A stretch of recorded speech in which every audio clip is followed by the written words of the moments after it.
दोस्तों, मार्केट में बहुत सारी कैंडलस्टिक पैटर्न बनती हैं, लेकिन क्या यह सभी कैंडलस्टिक पैटर्न काम करती हैं? नहीं। आज हम 7 पावरफुल कैंडलस्टिक पैटर्न देखेंगे जिनकी एक्यूरेसी नेक्स्ट लेवल है। सिर्फ इतना ही नहीं, पावरफुल कैंडल के साथ साथ हम इसकी साइकोलॉजी भी सीखेंगे ताकि आपको अपनी ट्रेडिंग जर्नी में बेहतर रिजल्ट मिल सके। तो सबसे पहली पावरफुल और सभी ट्रेडर्स की फेवरेट कैंडल है हैमर। हैमर एक कीक बुलिश कैंडल है जिसकी फॉर्मेशन होने के बाद यूजुअली मार्केट ऊपर जाता है। इस कैंडल की एक कंडीशन है कि इसके शैडो की साइज इसके बॉडी से 2 गुना लंबी होनी चाहिए। जब ये कैंडल किसी सपोर्ट के आसपास बने तब हाईली चांस रहते हैं कि मार्केट एक अपर साइड मूवमेंट थे। जैसे कि यहाँ आप देख सकते हैं, इस सपोर्ट के पास हैमर का निर्माण हुआ और इसके बाद मार्केट ने ऊपर की तरफ मोमेंटम दिया भी। लेकिन आपको यह समझने की जरूरत है कि हैमर कैंडल में ऐसी क्या खास बात है कि यह बनने के बाद मार्केट ऊपर जाती है। हैमर बनने के बाद प्राइस ऊपर ही क्यों जाती है, प्राइस नीचे क्यों नहीं जाती? इस क्वेश्चन का सॉल्यूशन आपको हैमर कैंडल की साइकोलॉजी में मिलेगा। देखिए, स्टार्टिंग में प्राइस ओपन होती है और सेलर्स की वजह से प्राइस नीचे गिरने लगती है,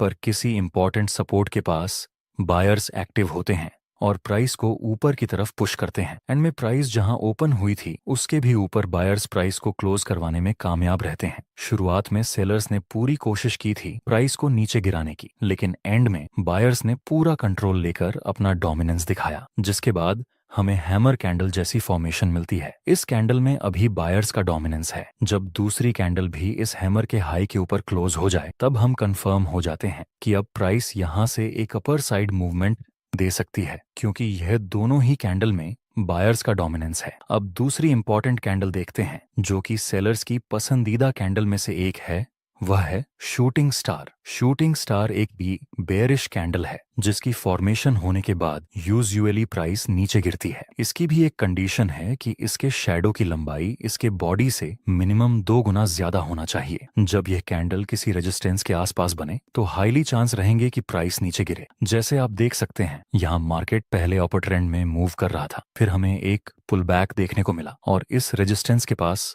हमें एक शूटिंग स्टार की फॉर्मेशन मिली। अब संभावना है कि यहाँ से फिर से प्राइस में एक गिरावट देखने को मिले। लास्ट में हमें सेलिंग प्रेशर मिला भी। अब इस कैंडल की साइकोलॉजी समझते हैं। स्टार्टिंग में प्राइस ओपन होती है और बायर्स प्राइस को ऊपर पुश करते हैं, पर किसी इंपॉर्टेंट रेजिस्टेंस के पास सेलर्स एक्टिव हो जाते हैं और वे प्राइस को नीचे धकेलने लगते हैं। कैंडल की शुरुआत में बायर्स ने पूरी कोशिश की थी प्राइस को ऊपर ले जाने की, लेकिन वे सब लोग असफल रहे और अंत में सेलर्स ने पूरा पावर दिखाकर प्राइस को नीचे की तरफ पुश कर दिया। इस कैंडल में सेलर्स का पावर दिख रहा है, इसलिए हम बोल सकते हैं कि अगर दूसरी कंफर्मेशन कैंडल इस शूटिंग स्टार के लो के नीचे क्लोज हो जाए तब हम सेल में एंट्री कर सकते हैं, क्योंकि यहाँ दोनों कैंडल में ही सेलर्स का प्रेशर है। अब हैमर और शूटिंग स्टार के बाद तीसरी पावरफुल कैंडल देखते हैं, वह है three height soldier. Three height soldier एक बुलिश पैटर्न है जिसमें 3 कैंडल का कॉम्बिनेशन होता है। थ्री हाइट सोल्जर की कंडीशन है कि यह तीनों कैंडल की बॉडी ज्यादा होनी चाहिए और शैडो मिनिमम, जिसमें हर एक कैंडल की क्लोजिंग प्राइस पिछली कैंडल के हाई से ऊपर होनी चाहिए और तीनों कैंडल का कलर ग्रीन होना चाहिए। जब यह कैंडलस्टिक पैटर्न किसी सपोर्ट के आसपास बने तब इसकी एक्यूरेसी नेक्स्ट लेवल तक पहुंच जाती है। दोस्तों, क्या आप इसको three height soldier pattern consider कर सकते हैं? नहीं, इसको हम थ्री हाइट सोल्जर कंसीडर नहीं कर सकते, क्योंकि इसमें दूसरी वाली कैंडल की क्लोजिंग प्राइस इस फर्स्ट वाली कैंडल के हाई से नीचे है, इसलिए हम इसको थ्री हाइट सोल्जर पैटर्न नहीं बोल सकते। अब थ्री हाइट सोल्जर की साइकोलॉजी समझते हैं। पहली कैंडल बनती है और बायर्स का फुल पावर होने की वजह से प्राइस ऊपर ही क्लोज हो जाती है। दूसरी कैंडल ओपन होती है और इसमें भी बायर्स अपना डोमिनेंस दिखाकर प्राइस को ऊपर पुश करने लगते हैं। दूसरी कैंडल भी ऊपर ही क्लोज हो जाती है। आखिर में तीसरी कैंडल भी ओपन होने के साथ बायर्स फिर से एक्टिव हो जाते हैं और एक बार फिर से प्राइस को ऊपर पुश करते हैं और प्राइस ऊपर ही क्लोज हो जाती है। यह तीनों कैंडल में बायर्स का फुल पोटेंशियल है,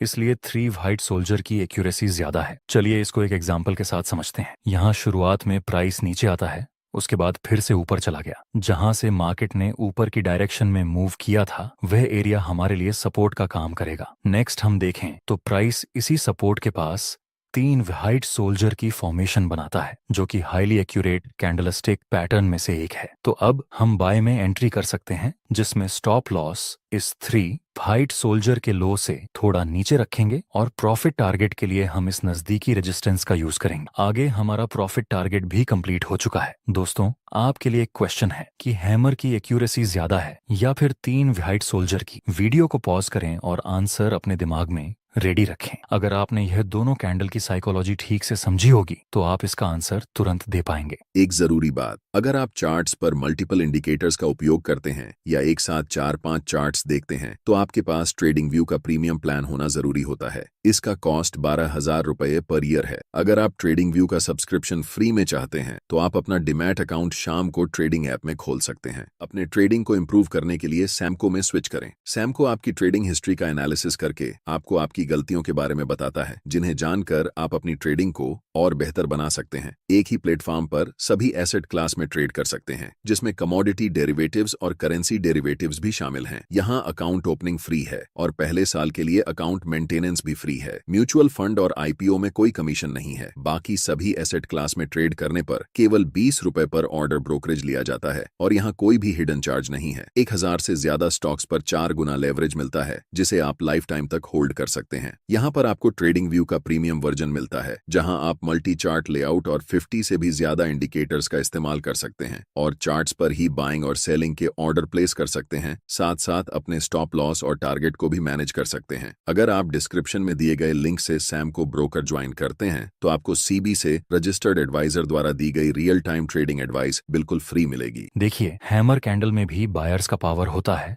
और 3 व्हाइट सोल्जर में भी, लेकिन हैमर में सिर्फ एक कैंडल को बायर्स का पावर मिलता है, जहां 3 व्हाइट सोल्जर में तीनों ही कैंडल को बायर्स का पावर मिलता है। इसलिए 3 व्हाइट सोल्जर की एक्यूरेसी ज्यादा रहती है इन कंपैरिजन टू हैमर। आपकी नेक्स्ट हाईली एक्यूरेट कैंडल है 3 ब्लैक क्रो। इसमें तीनों कैंडल का इतना है कि 3 ब्लैक क्रो में तीनों कैंडल का कलर रेड होना चाहिए। बाकी सारी कंडीशन 3 व्हाइट सोल्जर जैसी ही हैं। यहाँ पर आप देख सकते हैं, प्राइस पहले ऊपर जाता है, फिर एक हल्का सा पुलबैक के साथ नीचे गिरता है। जहां से प्राइस नीचे गिरा उस एरिया को हम एज अ रेजिस्टेंस यूज कर सकते हैं। आगे प्राइस इस रेजिस्टेंस के पास 3 ब्लैक क्रो की फॉर्मेशन बनाता है, जो एक बेरिश सिग्नल है। तो फिर अब हम सेल में एंट्री कर सकते हैं। स्टॉप लॉस इस 3 ब्लैक क्रो के हाई से थोड़ा सा ऊपर और प्रॉफिट टारगेट के लिए हम नजदीकी सपोर्ट का यूज करेंगे। नेक्स्ट, एक बड़ी गिरावट के साथ हमारा प्रॉफिट टारगेट कंप्लीट हो गया। चलिए इसकी साइकोलॉजी समझते हैं। स्टार्टिंग में प्राइस ओपन होती है और सेलर्स की वजह से प्राइस नीचे आती है और नीचे ही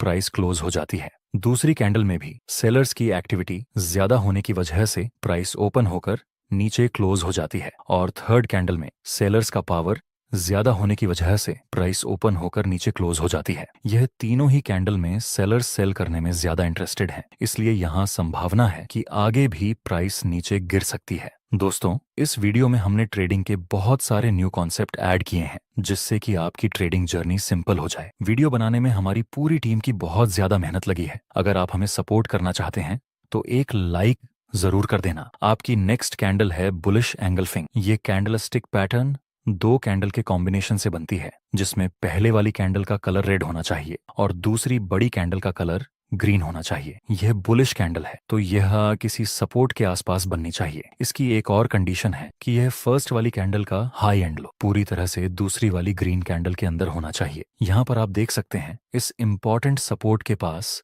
बुलिश एंगल्फिंग पैटर्न का निर्माण हुआ और फिर प्राइस ने अपर साइड मूवमेंट दिया भी था। इसके पीछे की साइकोलॉजी समझते हैं। स्टार्टिंग में प्राइस ओपन होती है और सेलर्स की वजह से प्राइस नीचे मूवमेंट देती है और नीचे ही कैंडल क्लोज हो जाती है। मतलब इस कैंडल में अभी सेलर्स का डोमिनेंस है। दूसरी कैंडल हल्का सा गैप डाउन होकर ओपन होती है, जहां सेलर्स प्राइस को नीचे ले जाने की कोशिश करते हैं, लेकिन करेंटली बायर्स एक्टिव होते हैं और वे प्राइस को फुल पावर के साथ ऊपर पुश करने की कोशिश करते हैं और बायर्स प्राइस को फर्स्ट कैंडल के हाई के ऊपर क्लोज करवाने में कामयाब रहते हैं। यहाँ इस कैंडल में सेलर्स का डोमिनेंस था, लेकिन दूसरी कैंडल में बायर्स का डोमिनेंस देखने को मिला। जब दूसरी कैंडल इस ग्रीन कैंडल के हाई के ऊपर क्लोज हो जाए तब हम बाय में एंट्री कर सकते हैं। इसी तरह आपकी दूसरी पैटर्न है बेरिश एंगल्फिंग। इसका निर्माण होने के बाद यूजुअली मार्केट नीचे गिरता है। इसमें यह फर्स्ट कैंडल का कलर ग्रीन होना चाहिए और सेकंड कैंडल का कलर रेड होना चाहिए। यह बात जरूरी है कि बेरिश एंगल्फिंग किसी रेजिस्टेंस के आसपास बननी चाहिए, तभी इसकी एक्यूरेसी बेहतर रहेगी। इसमें भी यह फर्स्ट कैंडल का हाई और लो पूरी तरह से इस सेकंड कैंडल के अंदर होना चाहिए। आप देख सकते हैं यहाँ इस इंपॉर्टेंट रेजिस्टेंस के पास एक बेरिश एंगल्फिंग का निर्माण हुआ और फिर प्राइस ने एक डाउन साइड की मूवमेंट दी थी। इसकी क्या साइकोलॉजी है, चलिए देखते हैं। शुरुआत में प्राइस ओपन होती है और बायर्स की वजह से प्राइस ऊपर की तरफ मूवमेंट देती है और ऊपर ही क्लोज हो जाती है। दूसरी कैंडल हल्का सा गैप अप के साथ ओपन होती है और धीरे धीरे ऊपर जाती है, लेकिन सडनली सेलर्स एक्टिव होते हैं और वे प्राइस को बहुत ही ज्यादा नीचे ले जाते हैं। लास्ट में दूसरी कैंडल फर्स्ट कैंडल के लो के नीचे क्लोज हो जाती है। इस फर्स्ट कैंडल में बायर्स का डोमिनेंस था, लेकिन दूसरी कैंडल में सेलर्स ने अपना पोटेंशियल दिखाया। जब कंफर्मेशन कैंडल इस रेड कैंडल के नीचे क्लोज हो जाए तब हम सेल में एंट्री कर सकते हैं। आपकी आखिरी कैंडलस्टिक पैटर्न है डोजी। दोस्तों, डोजी एक इंडिसीजन कैंडल है। डोजी कई तरह की होती है, जैसे कि dragon fly doji, long leg doji,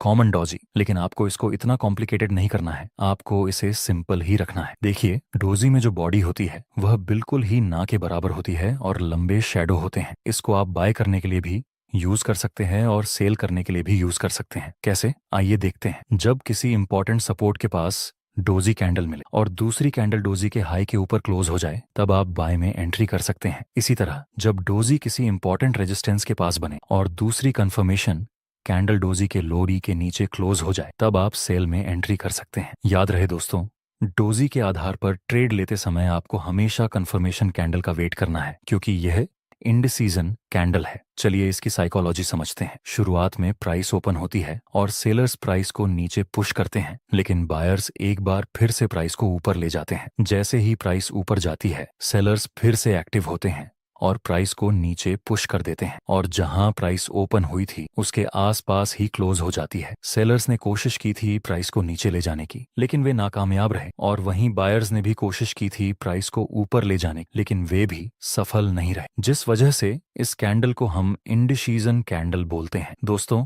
अगर आपको इस वीडियो से कुछ ना कुछ वैल्यू मिली हो तो लाइक जरूर करना, और कोई डाउट हो तो कमेंट में बता देना। साथ ही अगली वीडियो किस टॉपिक पे चाहिए कमेंट में जरूर बताएं। जय हिंद दोस्तों।